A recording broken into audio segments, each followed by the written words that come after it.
Bonjour mes chers élèves, la leçon d'aujourd'hui est une leçon de grammaire, l'adjectif qualificatif.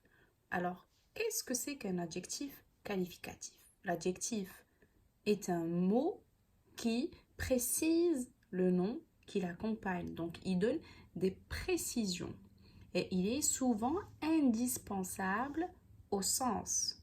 Donc, je peux ne pas utiliser un adjectif, mais le plus souvent, on en a besoin. Donc, par exemple, dans un récit, on a besoin de savoir si notre personnage est jeune ou âgé, grand ou petit, etc.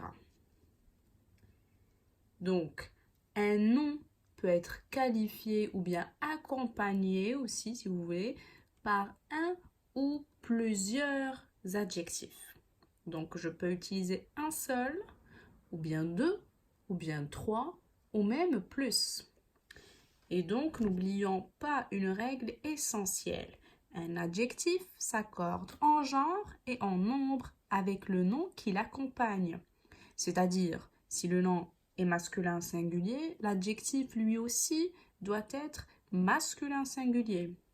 Si le nom est pluriel, l'adjectif sera pluriel aussi. Si le nom est, par exemple, féminin singulier, l'adjectif doit être féminin singulier.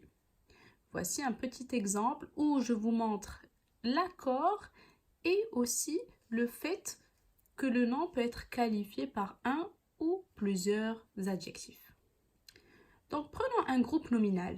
Une pomme, donc un groupe nominal car nous avons ici un déterminant et un nom. Vous voyez bien que le nom qui va être accompagné et qualifié, je l'ai souligné. Donc, une pomme, si je veux lui ajouter un adjectif, je peux dire par exemple une belle pomme.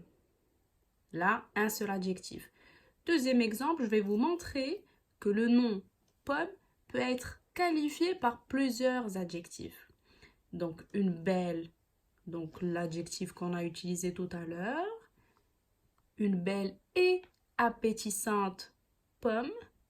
Ou bien même, j'ajoute un troisième, une belle et appétissante pomme rouge. Donc, vous voyez ici qu'un seul nom, qui est pomme, a été qualifié par trois adjectifs. Je peux même en ajouter d'autres. Voilà. Maintenant, nous allons voir les fonctions de l'adjectif. Je fais descendre un petit peu.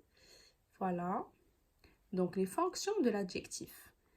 L'adjectif qualificatif peut être soit un adjectif épithète. Ça veut dire quoi, adjectif épithète? Ça veut dire il est dans un groupe nominal. Il accompagne le nom. Écoutez-moi bien. Soit il le précède, c'est-à-dire il vient avant, comme regardez ici, appétissante, un adjectif qui vient avant le nom. Donc ici, il le précède. Soit il vient après. Nous avons les deux cas. Soit par exemple les deux. Donc un adjectif épithète précède ou suit un nom. Je vous donne un exemple. Le jeune homme court. Court, bien évidemment, ici c'est le verbe courir. Donc le jeune homme, c'est notre adjectif. Donc homme, je l'ai souligné. Attendez ici, j'enlève l'espace. Donc mon nom, c'est homme, je l'ai souligné. Et regardez bien l'adjectif ici épithète, il précède le nom, il vient avant. Et vu que homme, c'est un nom masculin singulier, l'adjectif est aussi singulier masculin. Deuxième exemple.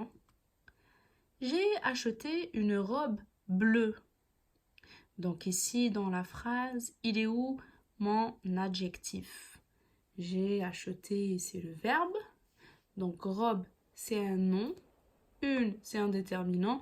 Donc il me reste bleu, qui est notre adjectif. Et vu qu'il suit le nom, donc on l'appelle épithète.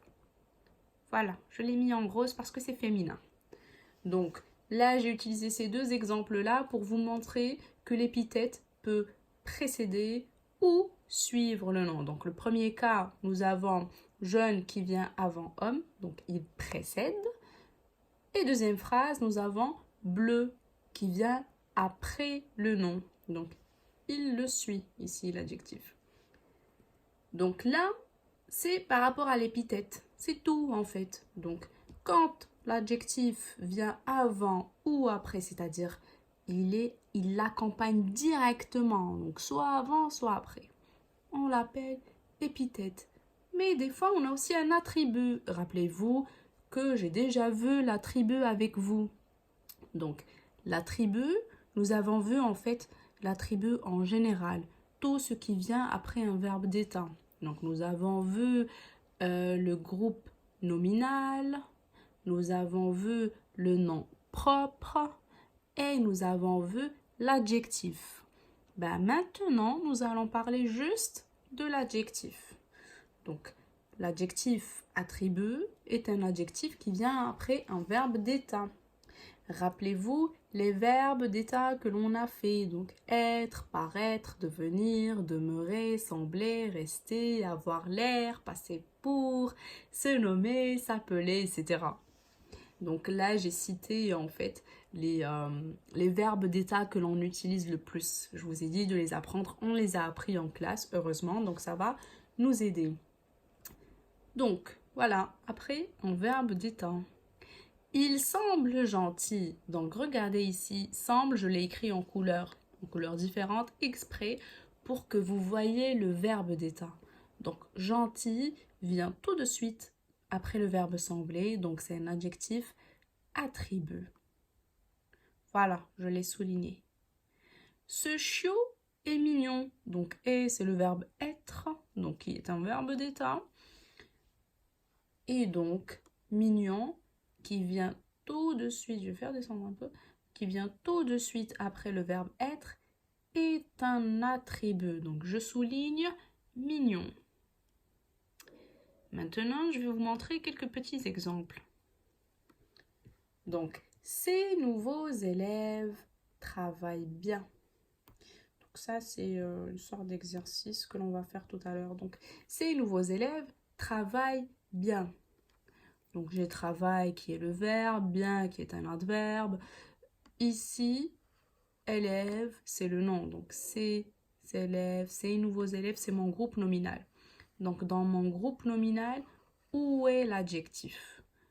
J'ai un déterminant, j'ai un nom, donc l'adjectif est nouveau. Parce que le nom est pluriel, nouveau et pluriel aussi. Mais là, regardez, l'adjectif, il vient avant un nom. Donc, est-ce que c'est un attribut ou est-ce que c'est un adjectif épithète? Nous avons dit que l'attribut vient après un verbe d'état. Est-ce qu'ici nous avons un verbe d'état? Non. Donc, regardez bien nouveau qui vient, je vais le mettre en couleur et en gras. Donc, nouveau vient juste avant le nom. Donc, il s'agit d'un adjectif épithète. Deuxième exemple. Ton père a l'air gentil. Attention ici. A l'air, c'est avoir l'air à l'infinitif. Et avoir l'air fait bien partie des verbes d'état. Donc, gentil, je vais le mettre en couleur, vient après avoir l'air. Donc, c'est un attribut. Donc, en fait, c'est notre leçon d'aujourd'hui. Elle est très facile, d'autant plus que l'attribut, nous l'avons vu. Donc, pour résumer, je peux dire qu'un adjectif qualificatif a deux fonctions. Lesquelles? On l'appelle adjectif épithète quand il accompagne un nom, donc il le précède, c'est-à-dire il vient avant lui, ou bien il le suit, c'est-à-dire il vient après le nom. Donc là, on a dit c'est un épithète. Ou bien je l'appelle attribut quand il suit un verbe d'état. Donc les verbes d'état, on va revoir la leçon de l'attribut pour les réviser, comme je vous ai dit la dernière fois, et on les a appris en classe exprès parce qu'il faudrait les connaître. Donc je sais que la majorité d'entre vous les ont très très bien appris et s'en rappellent toujours. C'est surtout côté mémorisation. Donc voilà, donc je répète, un adjectif qualificatif peut être soit épithète, donc il vient avant ou après le nom, ou bien attribut, car il vient après un verbe d'état. C'est tout pour aujourd'hui.